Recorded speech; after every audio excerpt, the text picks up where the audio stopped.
Sega.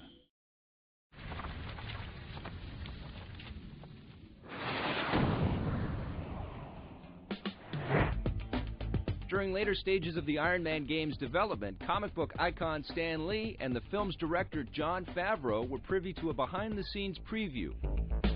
I like the different ways you have him when he's in the air. He doesn't just fly in one position. I know that's what I would enjoy the most, playing the game, just putting him in the air and letting him go crazy up there. And those old repulsor rays of his can get anything out of his way. The first thing I noticed was how true the actual character designs and movement and even controls were to what was in the movie. It's really true. I really can't see a lot of difference. I would think gamers would just love this, man. Yeah, you don't even have to play it, just look at it. Playing it is an extra bonus.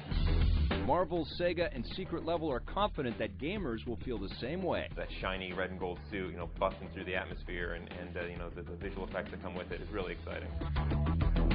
I think is a big departure from a lot of comic book movie type games in the past. They tend to be a little cookie cutter, and I hope that we're bringing something new to the genre. With a movie game, it's really important to me, working on that game, I want to make sure that everything you see in the movie, you can do in the game. I think that that's going to be something unique, and people will look at this as, hey, this is a pretty cool game beyond just a licensed game. It's only limited by the imagination and the skill of the people designing the games. I don't know if there's a game that looks better. You take a look at that suit, you take a look at the environments. They were able to, do these really vast environments with nice detail and lighting. It's a ton of work to make anything ever look cool. That's the trick. You get a million people working on something and it seems like it just happened on its own. It's just the oh wow moment where you're like, that's cool. I feel like Iron Man. That's the kind of stuff I want to do. Sometimes you have a really inspired story that's being told, and there's nothing more engaging than getting sucked into a video game. In our game, you actually have to make some choices. Do you want to take a bigger risk and risk perhaps failure or death to try to be a more ideal hero? In this day and age, we need a superhero. I think you can go back and as far as you could go back in storytelling. I think mythology has always been a part of culture throughout the ages, and this is our spin on it.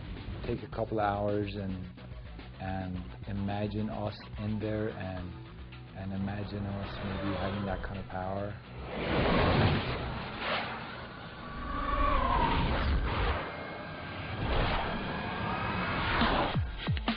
The combined efforts of Sega, Secret Level, and Marvel has produced a truly unique superhero experience with a character that was custom-made for video games. There's nothing like a great game coming out that draws you in. My son, Indio, sat down, he played it, and like 10 seconds later, I go, what do you think? He goes, this is cool.